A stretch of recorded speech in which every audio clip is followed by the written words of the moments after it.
우리 유승민 후보님 가슴 아프시겠지만은 오늘 그 바른정당 의원들이 자기 당 후보가 지지율이 낮다고 해서 버리고 도주했어요. 그러니까 집에 불 지르고 야반 도주한 격인데, 예? 저는 정치 철새 얘기는 많이 들어봤지만은 이런 식으로 경우가 없는 정치 행태는 정말 그 기가 막힙니다. 제가 다 분했어요.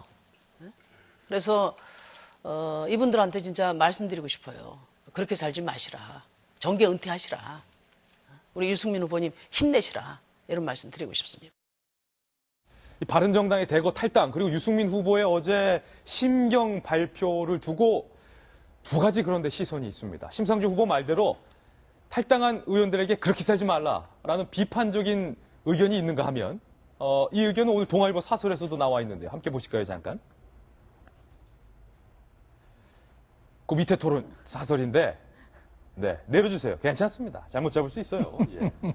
바른정당 집단 탈당 개혁보수 욕보였다. 오늘 동아일보 사설은 심상정 후보와 궤를 같이 하는 건데 그런데 또 정반대로 우리 노은지 기자 네. 어제 뭐 밤늦게까지 바른정당 이 분당 상황 취재하느라 국회에서 거의 밤을 지샜는데 일각에선 대통령 후보의 책임론도 강하게 일고 있다면서요.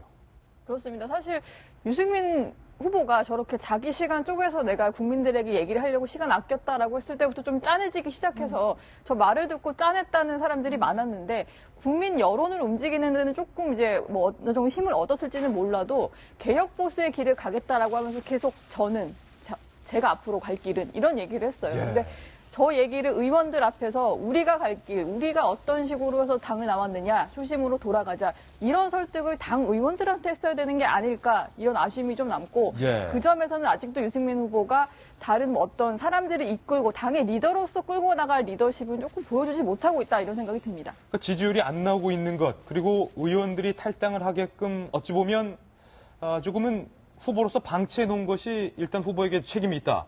그렇죠. 예. 일단 홍준표 후보가 덕이 없다는 얘기를 해서 이제 본인이 더 약간 덕이 없어 보이는 이런 경향이 어허. 생겼는데 사실은 그런 말들이 당 내에서도 좀 나왔던 게 우리 후보가 어떤 생각을 갖고 있는지에 대해서 공감을 못 하겠다. 앞으로 어떻게 하겠다는 건지에 대해서 우리에게 좀 이제 앞으로 지향점을 주지 못했다 이런 얘기들이 나오거든요. 예. 그 점은 유승민 후보도 조금 가슴 깊이 좀 아프게 새겨야 될 부분이 아닌가 싶습니다. 어제 발언에서 자기 반성이 없었다라는 점을 지적해 주신 건데 탈당을 하기로 했다가 다시 마음을 돌린 의원이 한 명 나왔습니다. 황영철 의원인데요. 그 이유가 무엇일까요?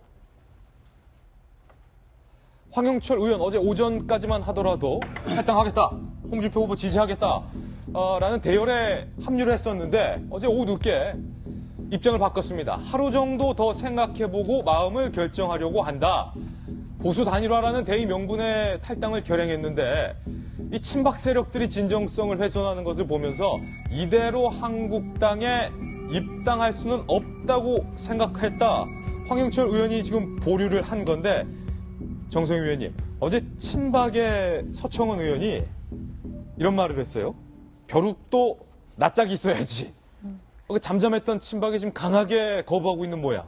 그리고 뭐 한성계 의원 같은 경우는 이 받아주면 내가 탈당하겠다. 예. 역탈당 얘기를 하고 있을 정도로 당내 친박 세력의 반발이 예상보다 거셌습니다. 뭐 홍준표 후보가 얘기를 했죠. 선거에서 이기려면 지게작대기도 필요하다고. 그래서 어저께는 제가 천군만마를 얻었을 거라고 얘기를 했는데 의외로 적은 내부에 있었습니다. 이 친박 의원들이 어느 쌍수를 들고 환영할 줄 알았는데 지금 사실 선거를 앞두고 자유한국당으로서는 한 명의 도움이라도 지금 필요한 상황인데 예. 의외로 그 친박에 공고하는 어떤 반감, 그 탈당한 의원들에 대한 적이 이런 거는 그대로였기 때문에 아마 그 황영철 의원 같은 경우는 고심 끝에 좀 철회를 한 것 같고요. 그래서 아침에 어제가 13명이라고 했는데 오늘 아침에는 이제 12명으로 소개가 됐는데 사실 어저께 친박 탈당하는 의원들의 표정을 보니까 사실 굉장히 착잡해 보였어요. 예. 그래서 어저께 유승민 의원 어저께 뭐 친에게는 12시 벽에 배가 남아있습니다. 그러고 이제 하는 거에 못지않게 그 착잡한 모습이어서 흔쾌하지는 않구나 하는 걸 느낌을 받았었는데 이렇게 돌아온 탕아처럼 반겨주기는커녕 네가 오면 내가 나가겠다고 하는 저런 식의 반응을 보니까 나가는 사람으로서도 양쪽에서 다 배신자 그런 딱지를 받게 되니까 아마 흔쾌하진 않았을 거고 이것이 바른정당이나 자유한국당이나 모두 뭐 보수 대통합을 하는 데 있어서는 큰 걸림돌로 작용할 것 같습니다. 아니, 윤태호 실장님, 사실 이번 대선 국면에서는 친박이 좀 도움이 안 된다.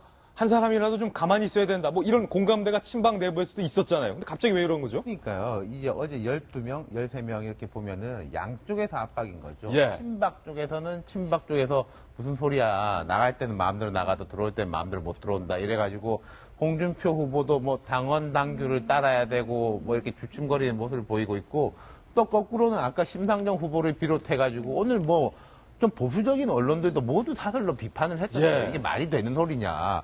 특히 김성태, 장제원, 황영철 이런 한 세네 분들은 탄핵 국면에서 야당 의원들보다 훨씬 더 날카로운 면모를 보여가지고 많이 주목을 받았던 분이지 않습니까? 그래서 황영철 의원이 주춤거리는데 이 두 가지 부분이 있고 그리고 본질적으로는요. 제가 좀 그 말씀을 드리고 싶어요. 박근혜 전 대통령이 탄핵이 당해가지고 지금 구치소에 있습니다. 50일 정도 됐을 거예요.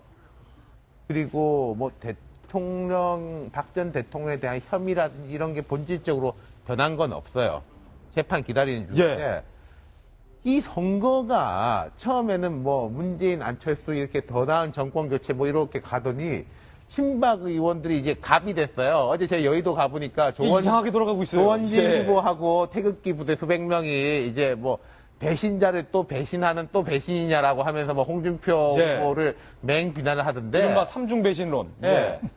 이게 과연 민심을 반영을 하고 있는 것인지. 그러니까요. 아니면 이게 보수 진영에 너무나 정신없는 상태를 반영하고 있는 것인지. 저는 이 민심이 이렇게 반영되어 있는 상태는 아닌 것 같거든요. 예. 물론 박 전 대통령에 대해서 탄핵까지는 너무한 거 아니냐. 그리고 또 뭐 굳이 이제 구속을 해가지고 저렇게 형을 살려야 되느냐. 그것은 있습니다만은 뭐 혐의 자체가 사라진 거는 아닌데 자기들끼리 이러고 있는 거예요. 예. 한 달 사이에 갑이 서로 바뀌면서 뭐가 뭔지 모르겠어요. 친박 의원과 이 같은 복당파들과의 어떤 기싸움을 두고 벌써부터 대선 이후에 당권 주도권 싸움을 하는 것이 아니냐라는 지적이 여기저기서 나오고 있습니다.